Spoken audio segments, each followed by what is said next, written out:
got a box of boxes. Kind of have an idea what's in it, but not 100%. I don't remember though. It's from Iowa. I'm pretty sure it's some more stuff like this. Just got this in today, but I'd already opened the boxes. 2018 Jumbo, 2018 Series 1.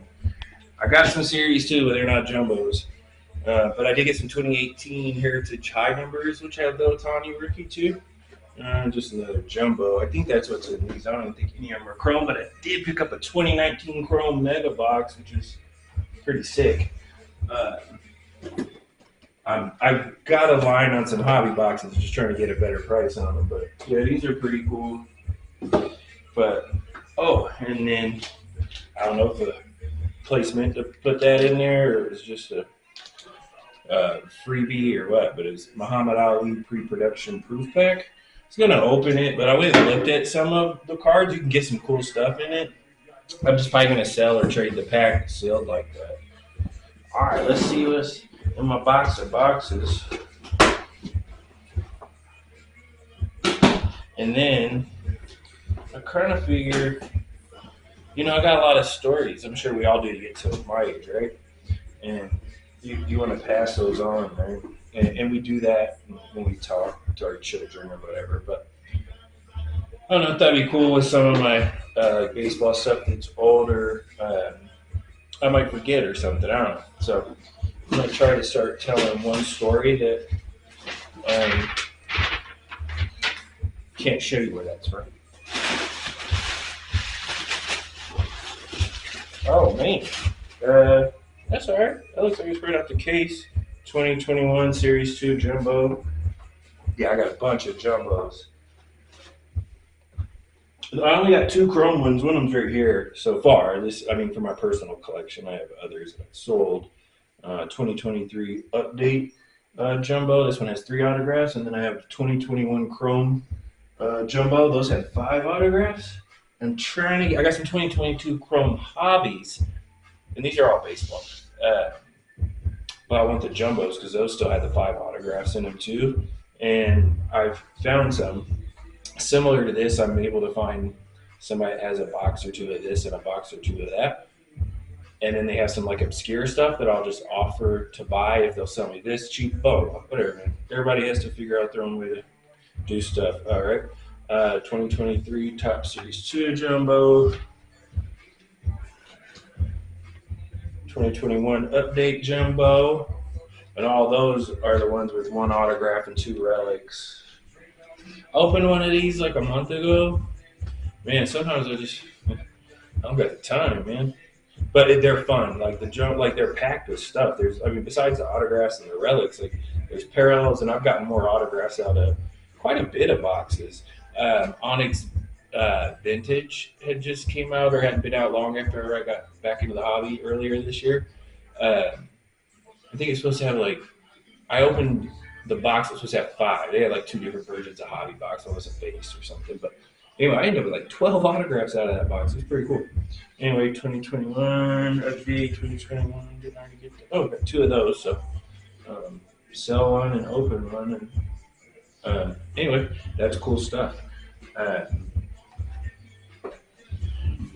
But yeah, list. Okay, couple things. Yeah, I have a list. My brain's like a squirrel, literally.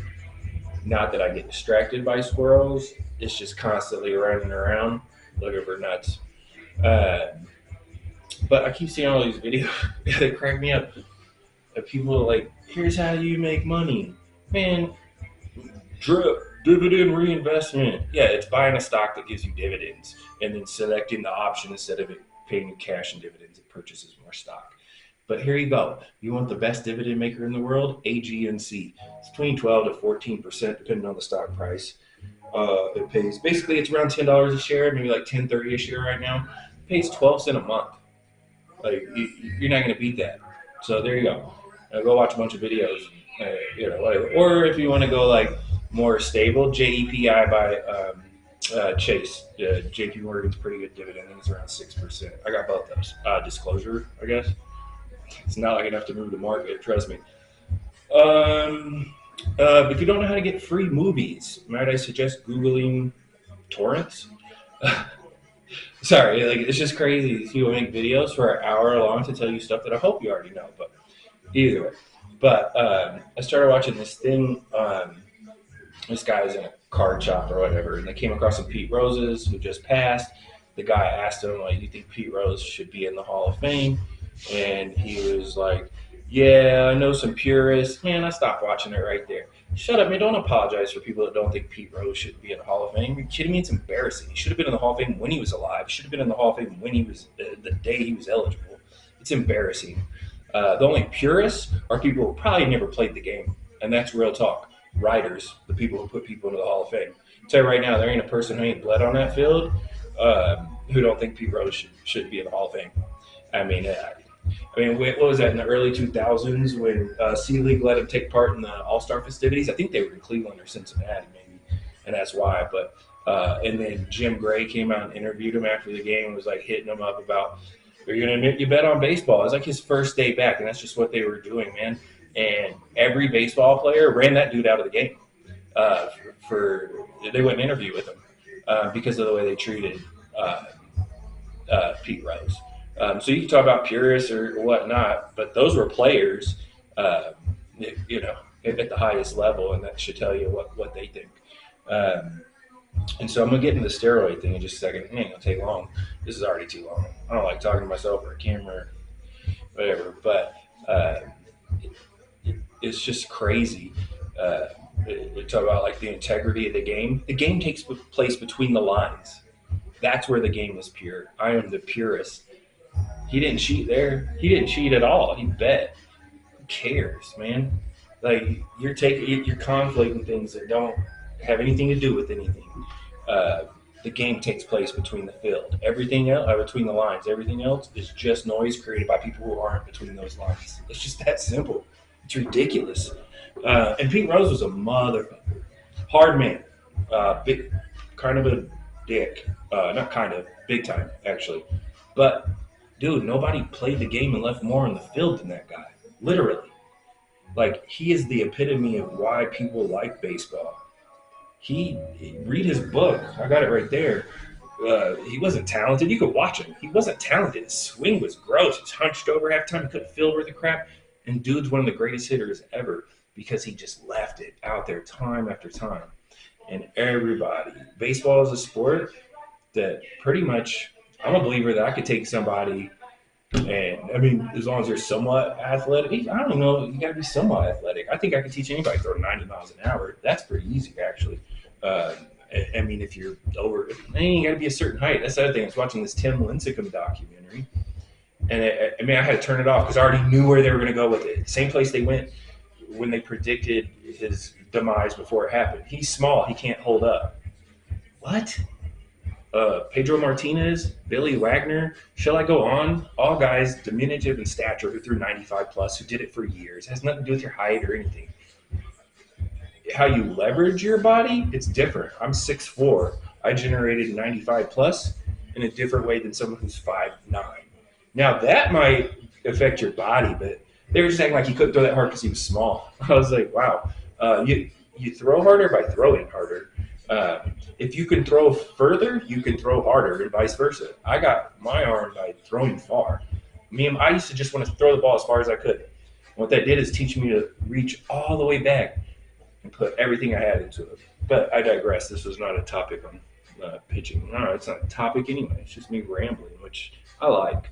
And again, don't like this video, don't subscribe. I won't be putting up stuff here that it's got fancy graphics and researching topics. I'm 45. I don't research much.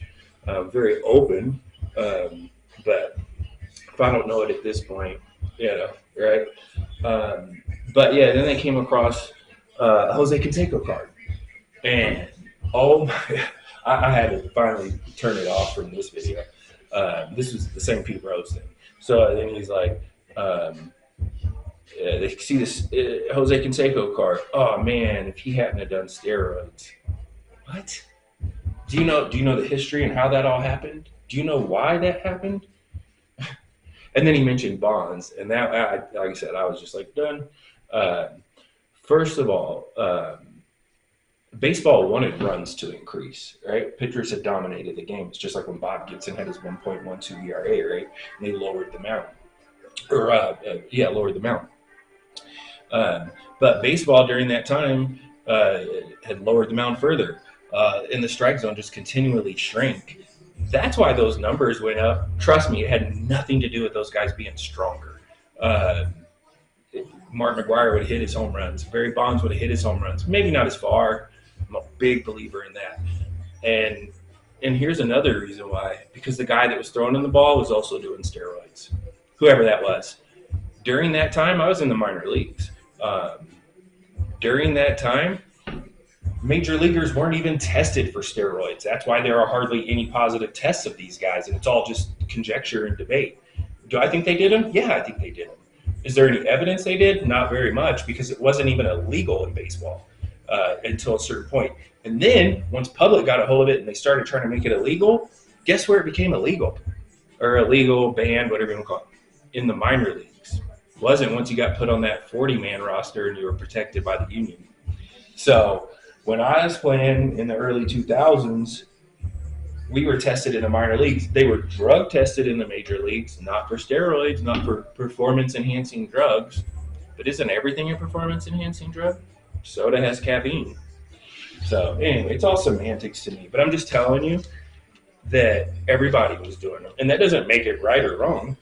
I'm just telling you that was the field. That was what baseball led them to. And then when the public got a hold of it, got upset, and these purists, again, people that probably didn't play the game. I'm not knocking anybody that's got this whole, dude, all I care about, do you leave it on that field? That's all I care about. Same when I'm watching and same when I played. But yeah, it was crazy. And I did steroids. It was after I fractured my back, and I just did them to see if it would bring my fastball back. Newsflash, it did not. And I know how to, trust me, I had people that were experts in it. You know, like, it wasn't that I wasn't doing the right kind or whatever. It's just you have to have some type of physical ability. I mean, that's just all there is to it. My back did not function like it used to when my vertebrae was fractured, even after it healed. It doesn't matter how strong I was. Man, my bench press was like 3 times what it was in college, and I was barely throwing 90. Right, I'm throwing 95 to barely being able to crack 90. And so, anyway, my point is, whatever. Now it's cleaner, whatever. But like, I'm telling you, the biggest issue, and it used to drive me crazy, the strike zone. Babe Ruth's strike zone was literally what it is written in the rule book. Hollow the knees to the bottom of the pits, right? So, I mean, you know, Babe Ruth was dealing with the strike zone this big. Barry Bonds was dealing with the strike zone literally this big, and then he took the whole thing away by hanging his left or his right elbow over the plate. He wanted you to throw it inside, and people just kept doing it because they're like, oh, he's staring on the plate. Please throw it inside. You could have thrown the ball at Barry Bonds' hip, literally. He would have hit it out. Maybe it would have been foul, but that was his bat speed. And he had that when he was a young man with the Pirates, likely before he did steroids. I mean, go watch him play. Yeah, he was bigger, but go watch him swing. His swing was literally almost the exact same, which is actually saying a lot because a lot of dudes change a lot. His swing was literally the same. Very compact, short, inside, made for the inside fastball or hanging, anything inside, right? If it was, he didn't have a pitch that was outside him. That's why he was standing on top of the plate. Because if it was considered outside to him, at that point, it was actually a ball probably. It was just so far away from him. Because he was on top of the strike zone, literally. Now, yeah, you could argue. I know exactly what I'd do. I'd hit him in the hands to strike. Done it a million times, right? But again, he had them wicked hands, man. He could probably just hit it out. My point is, he had a lot of talent. And it's just silly, some of the stuff these people get wrapped up in. Those guys, they actually probably cheated the game less than you think compared to some other people who talk about cheating the game and stuff. But again, the game's in between the lines. Leave it there, right? But anyway, that was just me on my soapbox. I just kind of, I think people have a lot of, I don't know. It's just weird when I think about it. Because I played during that time. I wasn't, trust me, I played against guys, I know they were on steroids. I didn't care. Like, here's 99 on the black at your knees.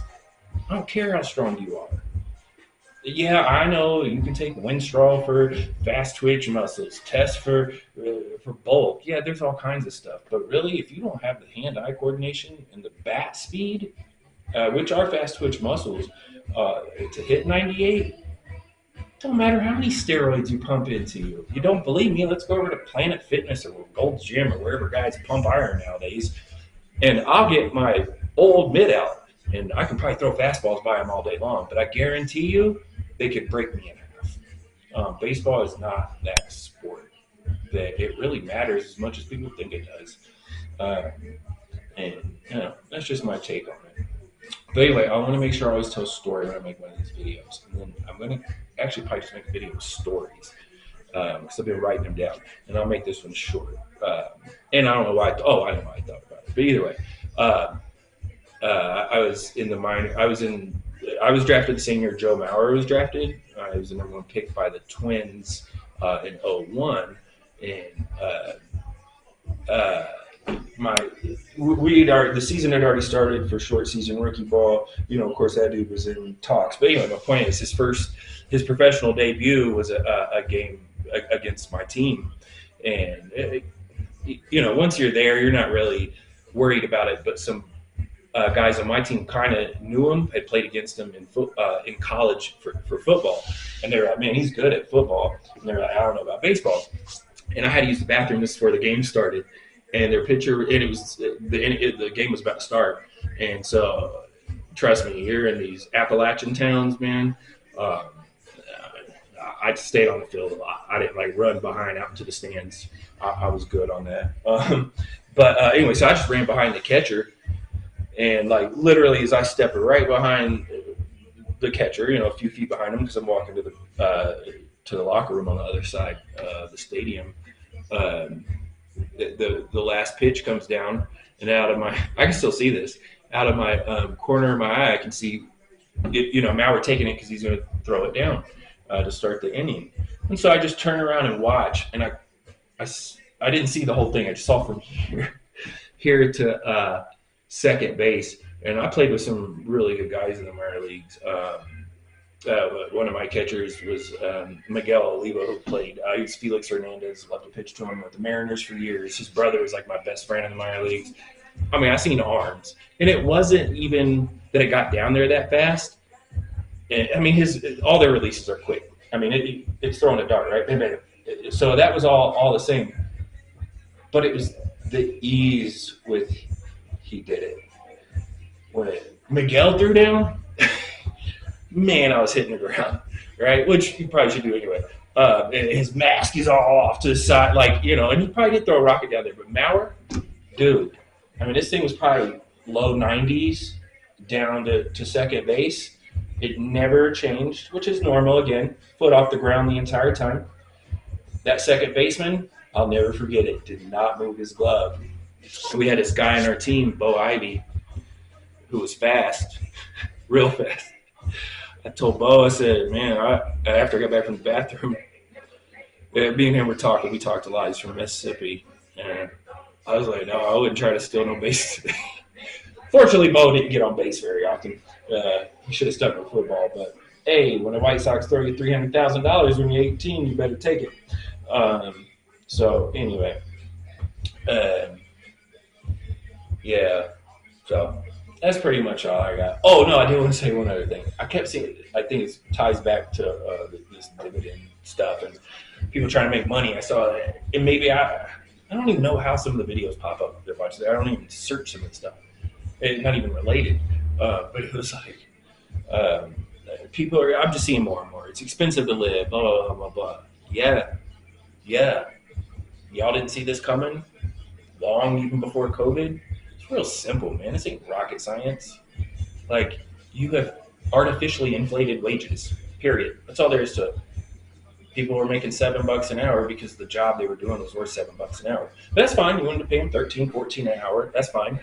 The next domino to fall was not the place we are now. The next domino to fall is, what do you think? The people that are above them, the managerial positions, white-collar, higher-skilled positions, whatever you want to call them. You just compressed, right? So you had this wage scale. And if you worked way up, right, you'd get up here, right? So what you did is you took the bottom, you moved it here, you didn't touch the top. because the top wasn't what all these people were worrying about, right? It wasn't what they were calling out. But guess what? Companies are going to make their bottom line no matter what. So that's fine. We're going to pay this worker more. Cool. This worker, they couldn't really take money away per se, right? But wages stagnated. I watched it, and I knew what would happen. Eventually, that would change, right? And that would bump up too. And it did. And now we're in what I'd call a white-collar recession. Nobody wants to leave the job they're in because there isn't a better one out there. And so you're stagnating. And there's a lot more to it than that. And trust me, I don't want to debate you. I don't care to. I've lived through 4 recessions and never lost a job. I walked away from my job 4 months ago because, I don't know, I guess I'm older and don't care. But, yeah, man, I just think it's crazy. It's like, what'd you think was going to happen? And guess what these geniuses are now calling for? Higher wages. Okay, man, like, Jesus, man, just go look at a circle. You can't figure stuff out. Everything is circular. Literally, everything is everything, and everything repeats itself. Like, it's not rocket science, but Lord have mercy. Like, and I'm not saying people don't deserve to make, nobody deserves nothing anyway, man. I am saying that. Like, Lord. Like, are you kidding me? Like, and I don't want to hear about credit. You don't know, right? Like, so I don't care. You know, it's just, it's crazy. I don't care. I'm fine. I'm okay. I saw this coming a long time ago. I'm sure a lot of people did, even before I realized it. It's just, it's crazy. We can get to all the economics of it, but I assure you that was the genesis of it. It's just artificially inflating the value of something. It doesn't matter whether it's a product, labor, or whatever. You're artificially inflating the value of something. That's what you did. And then it's like, oh my gosh, why is everything going up? We only made one thing go up artificially. Huh? Have at it. Geniuses.